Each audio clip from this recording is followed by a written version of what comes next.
This project is not for everybody. It's for a few.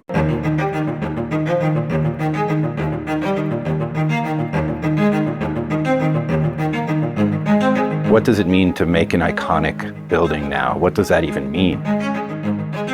The idea fits into the legacy and is thinking about the legacy of design and architecture in São Paulo.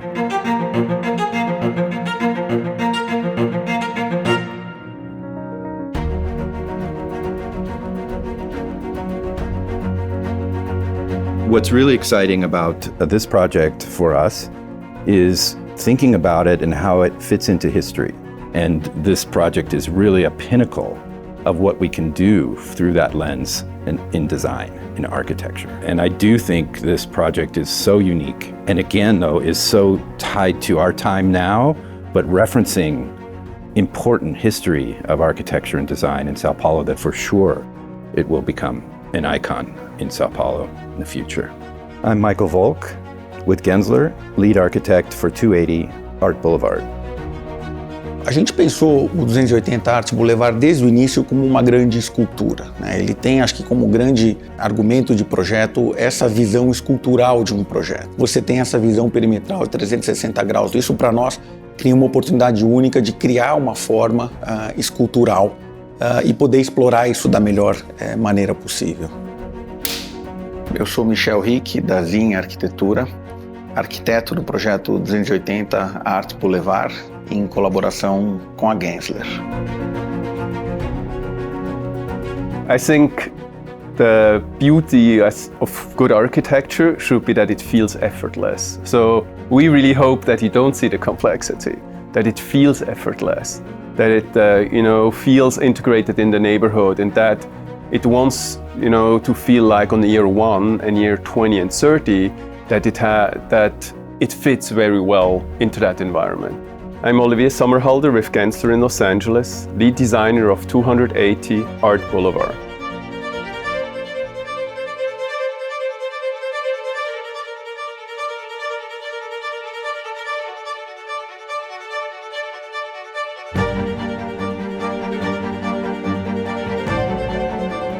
A gente havia sido informado que houve concorrência desse terreno junto a investidores, a incorporadores, quando então a Benx teve, junto com o seu grupo, a satisfação de poder vencer. Nós fomos convidados a participar de um concurso junto com outros escritórios internacionais, escritórios aqui em São Paulo. Nós da Zien temos uma longa relação com a Gensler. Essa é uma combinação bastante interessante, porque a gente traz o melhor do design internacional, o melhor do know-how da Gensler, que é a maior empresa de design do mundo, junto com a nossa capacidade de desenvolver design localmente. Foi muito prazeroso, muito desafiador trabalhar no concurso pelas características do projeto, mas logo que a gente começou a desenvolver a ideia, a gente sabia que a gente tinha ali alguma coisa com bastante potencial para desenvolvimento. Entre o design original e, de fato, o edifício que a gente percebe, que a gente conhece hoje, teve uma evolução muito grande. Eu diria que a gente teve 3 ou 4 grandes versões de projeto, para que de fato a gente chegasse na solução que fosse satisfatória para todo mundo no projeto.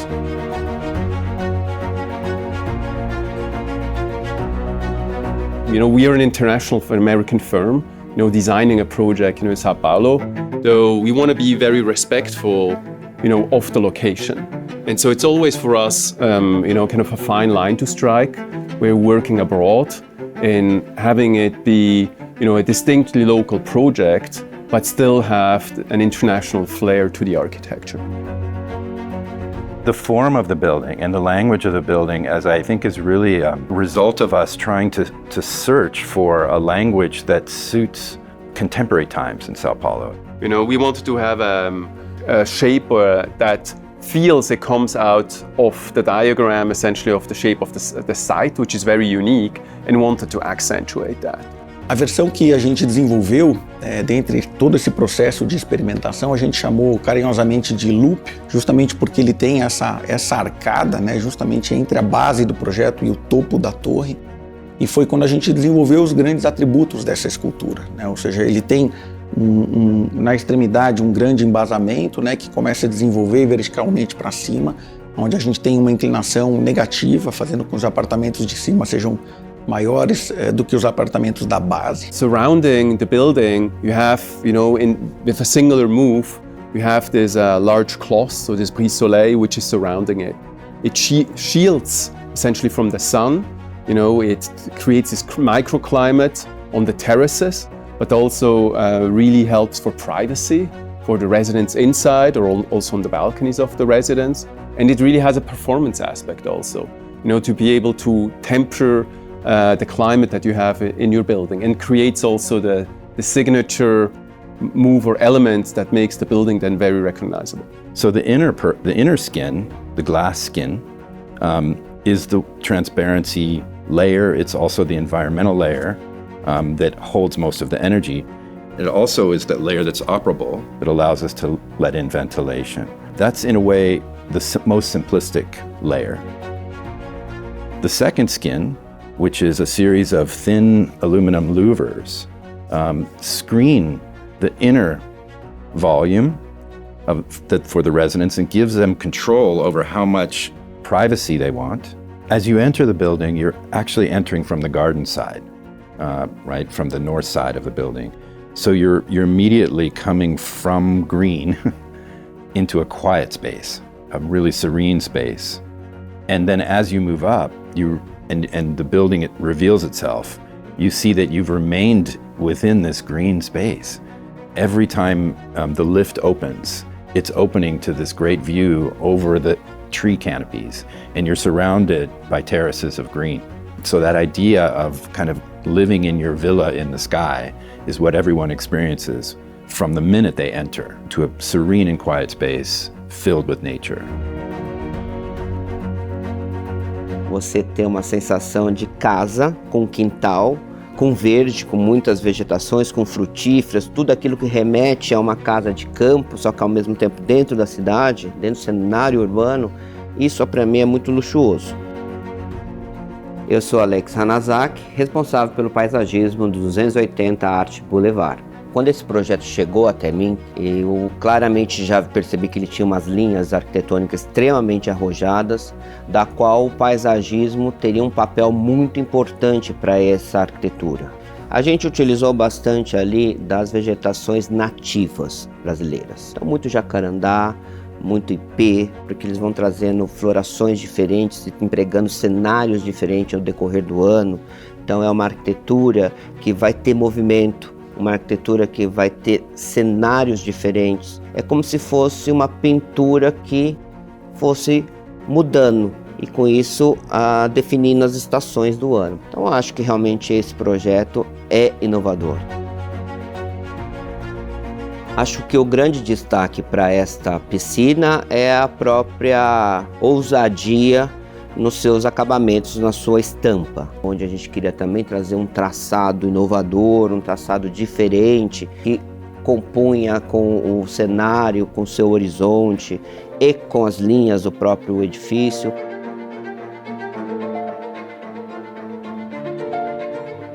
I'm George Yabu. And I'm Glenn Pushelberg from Yabu Pushelberg. We are the design firm designing the interiors for 280 Art Boulevard in São Paulo.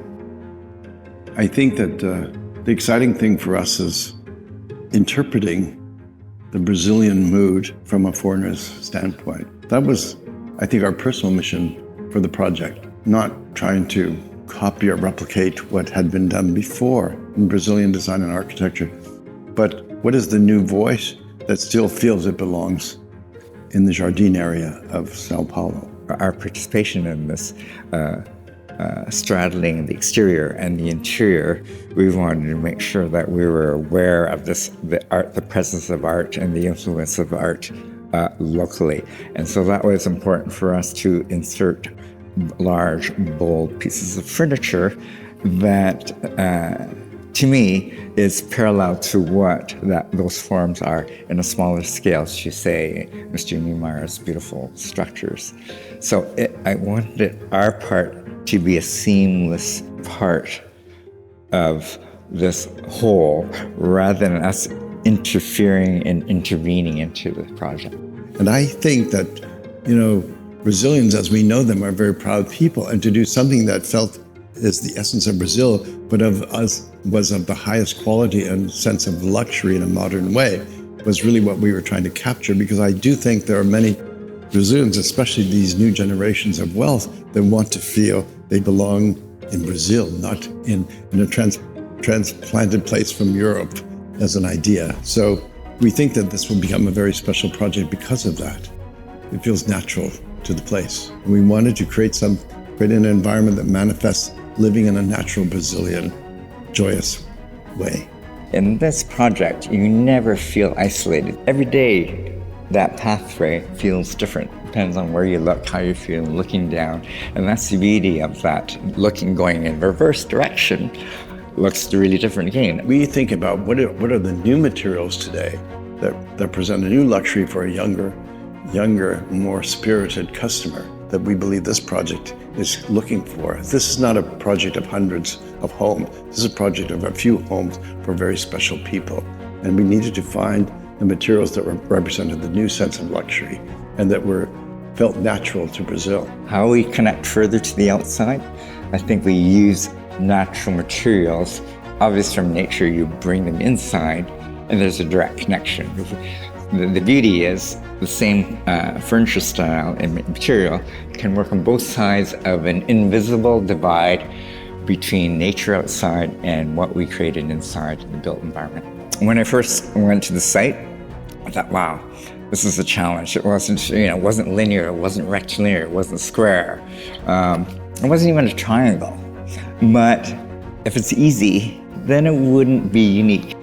The Jardim on one side, Itaim on the other, and the view to Paulista, you can directly see in how the building is shaped. Amazing sight and really inspiring. Que a primeira forma que a gente se conecta com esse entorno, com essas galerias de arte, com esses museus que a gente tem ali, é a própria linguagem do edifício. Ele em si é uma grande escultura, né?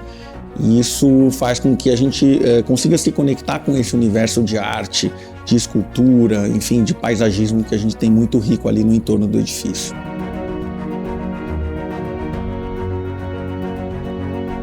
The iterations that we go through, this is a normal process in almost all projects, but what it really needs is actually a visionary client, like Benx and the client group are.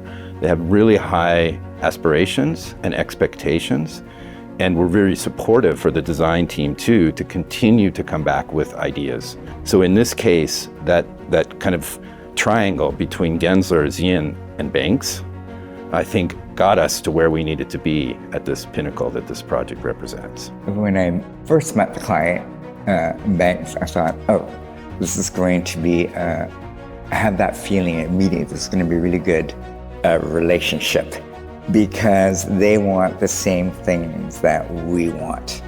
And so we were perfectly aligned for that. What was interesting working with Benx is that they had a very high ambition for the project. And it is very nice as an architect to work with ambitious clients. What is the best place to work to get a great project? It's actually not about place, it's about having a great relationship with the client. When you have a great relationship with the client, there's a synergy that happens, there's a mutual respect. Então, sem dúvida, para se ter uma obra em conjunto, é muito importante que tenha um entrosamento entre todos os escritórios, para que o resultado saia homogêneo, como se tivesse saído de uma única prancheta. A gente espera que o 280 Art Boulevard, ao final, para os moradores, para quem viver nesse edifício, que ele seja memorável. O projeto arquitetônico, com certeza, vai ser um marco arquitetônico e, assim sendo, uma obra de arte no cenário paulista. I know we're going to slay this dragon and come up with something unique. And I think we succeeded, and we'll see it as a built product. So it will be a unique experience to live in. And it's about that legacy of architecture, right? I'm super excited to see this coming up out of the ground now. This is the magic of the project. This project is not for everybody. It's for a few.